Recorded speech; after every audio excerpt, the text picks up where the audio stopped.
Il y a des moments dans une vie où le corps commence à parler plus fort que le mental. Et quand on développe des facultés énergétiques, des capacités énergétiques, eh bien ce moment arrive presque toujours. Alors ce n'est pas spectaculaire, c'est pas mystique. Non, c'est plutôt subtil. C'est par exemple une fatigue qui ne ressemble pas aux autres fatigues. Ça peut être aussi une oppression dans la poitrine, sans raison vraiment apparente. Parfois même un besoin de solitude après avoir vu certaines personnes. Ou bien une migraine qui surgit là comme ça, sans réellement savoir pourquoi. Alors forcément, le mental, lui, va chercher une explication rationnelle. Mais le corps, lui, il sait ce que c'est. Bienvenue à toi dans Lumière Divine. Alors moi je suis Céline, j'accompagne les personnes qui découvrent leurs capacités intuitives et énergétiques, mais aussi les praticiens, praticiennes qui veulent stabiliser, structurer et maîtriser leur énergie. Alors dans ce podcast, on parle de spiritualité incarnée, on parle d'ouverture, on parle d'intuition, on parle de capacité énergétique, on parle d'âme. Voilà, donc aujourd'hui, je veux te parler vraiment d'un sujet qui est fondamental et qu'on ne connaît pas forcément. Je veux te parler du stress énergétique. D'ailleurs, je ne sais pas si tu le connais, si tu as déjà entendu parler de ça, mais si c'est le cas ou si ce n'est pas le cas, n'hésite pas à me mettre un commentaire par rapport à ça si tu connaissais. Parce qu'en fait, ton corps, à ce moment-là, il ne dysfonctionne pas, non. En fait, ton corps, il est un messager, il te signale quelque chose.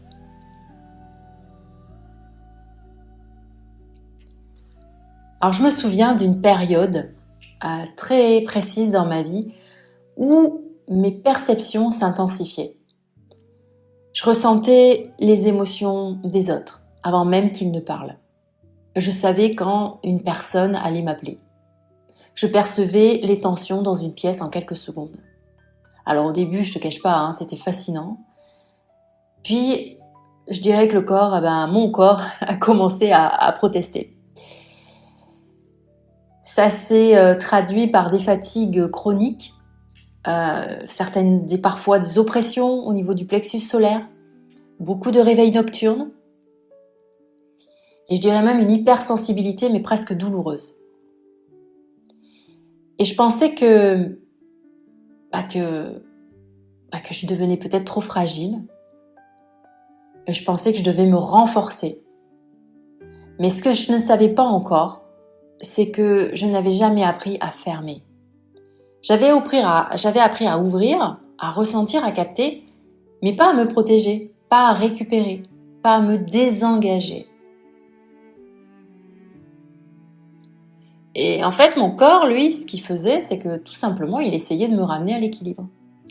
Et le jour où j'ai compris cela, tout a changé. Alors, je ne me suis pas fermée au monde, j'ai appris à réguler. Et c'est exactement ce que je transmets lors de mes accompagnements, que ce soit en individuel ou en collectif.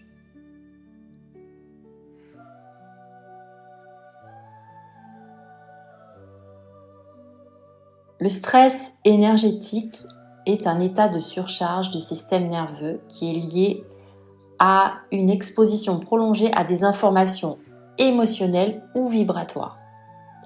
On va le dire plus simplement, tu restes ouverte tu restes ouvert trop longtemps.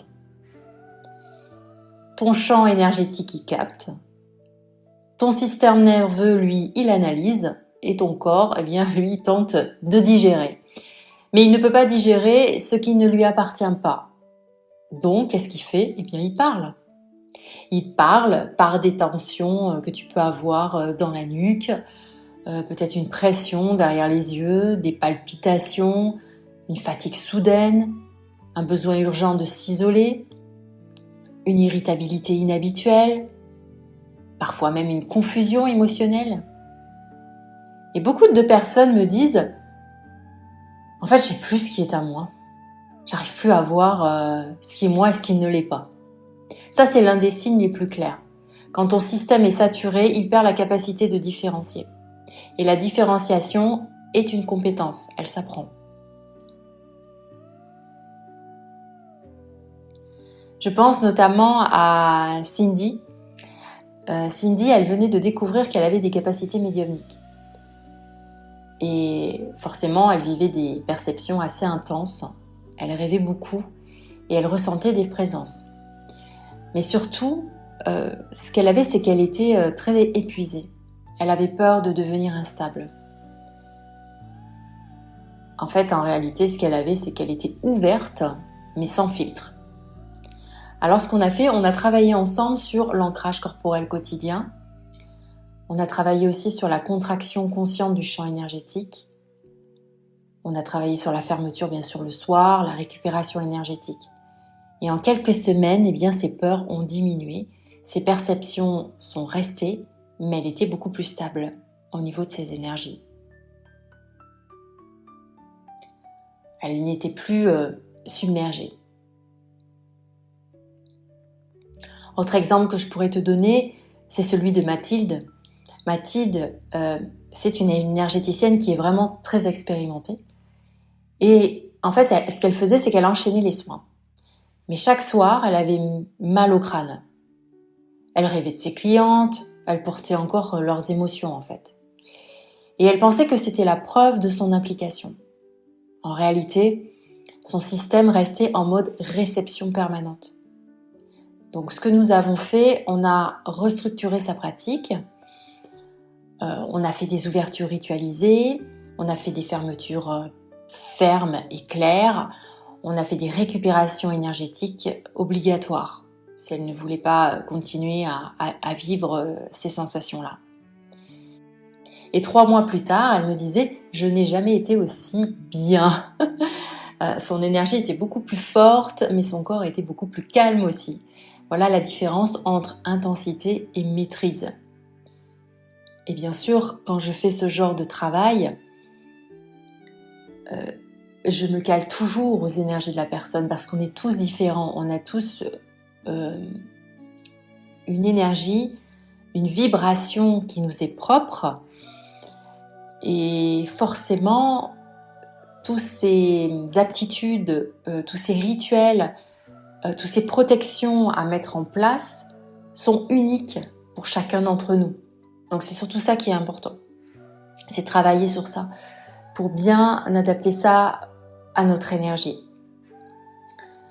Et c'est très intéressant parce qu'on s'aperçoit à quel point le corps, il est vraiment notre plus grand allié et à quel point ce corps, il nous envoie les messages, mais les bons messages. Alors souvent, on ne sait pas trop les interpréter.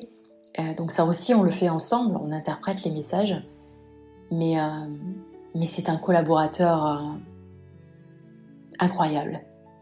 Vraiment, hein. Dites-vous toujours que votre corps n'est pas votre ennemi. Votre corps, il est vraiment votre meilleur ami. Il est là pour vous aider, vous accompagner, pour justement que vous puissiez rééquilibrer vos énergies et que tout se passe le plus sereinement pour vous, malgré que vous captez les choses en extérieur.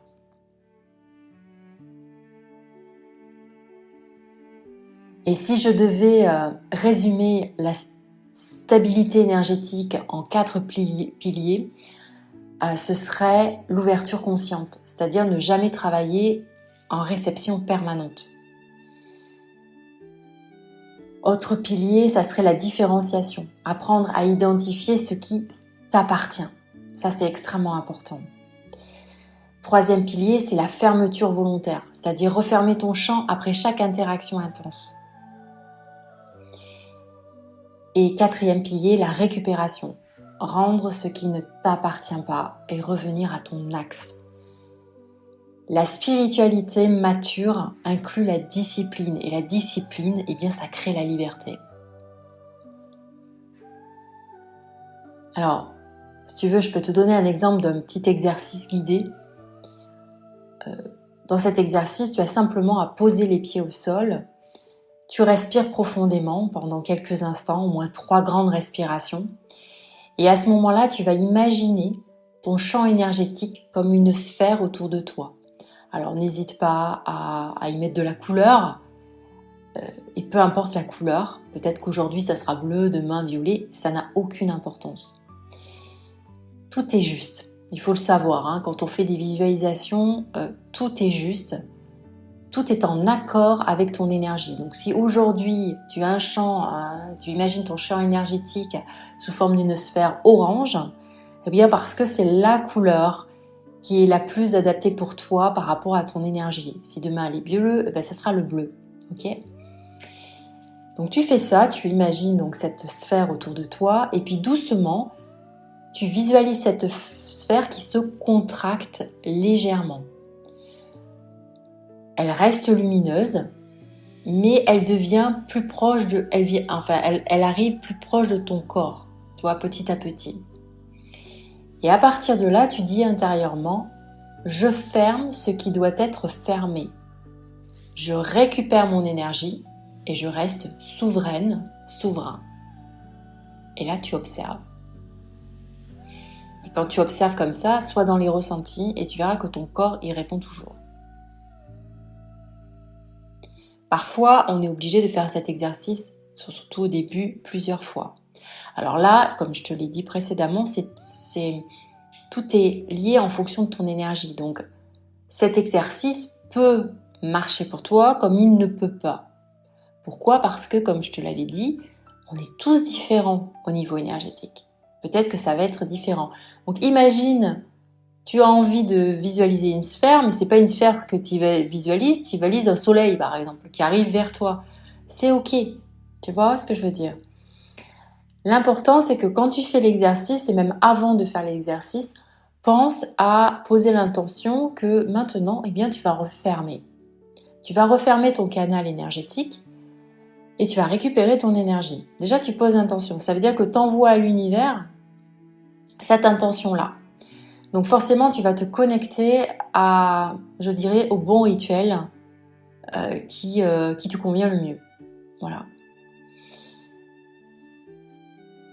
Alors, le stress énergétique, ce n'est pas un défaut, hein. C'est vraiment un signal d'évolution. C'est un signal qui t'indique que tu es en train de développer quelque chose de subtil, que tu es en train de te connecter à ta partie divine, qui est malheureusement endormie, parce que du fait de notre société, de notre éducation, mais cette partie divine, elle existe en chacun de nous.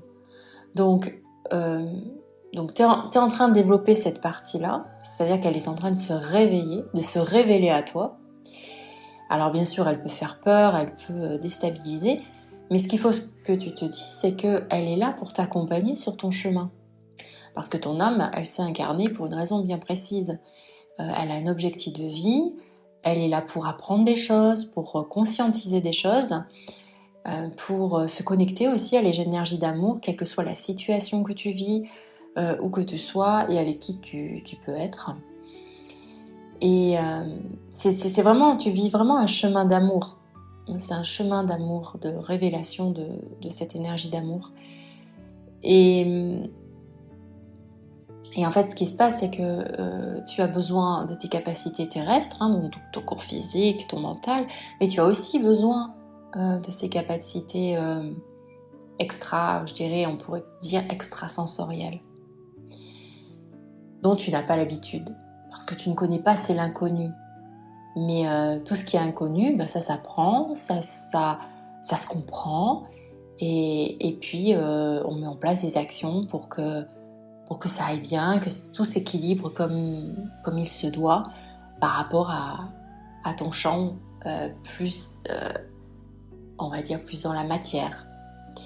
Donc forcément, ce stress énergétique, il va t'indiquer que tu t'éveilles, que tu réveilles cette force en toi, cette force féminine, hein, c'est la force féminine, cette force féminine sacrée, cette force divine. Et donc ça indique que tu es en train de développer quelque chose de vraiment plus subtil, mais que tu as besoin de structure.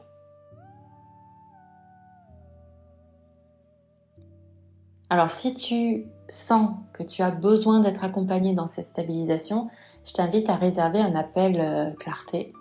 C'est un espace où nous faisons le point sur ton niveau d'ouverture, sur tes symptômes, sur ta pratique, si tu es énergéticienne ou énergéticien. Et aussi sur la manière dont tu peux retrouver stabilité et maîtrise. Donc le lien, je te le mets en description. Et développer ses capacités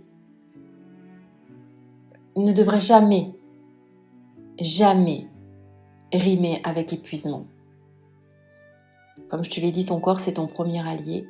Et plus tu l'écoutes, plus ta lumière devient stable. Ça, c'est important. Retiens bien ça. Donc, plus tu écoutes ton corps, plus ta lumière devient stable. Merci d'avoir écouté Lumière Divine. Je te dis à très bientôt pour un prochain épisode.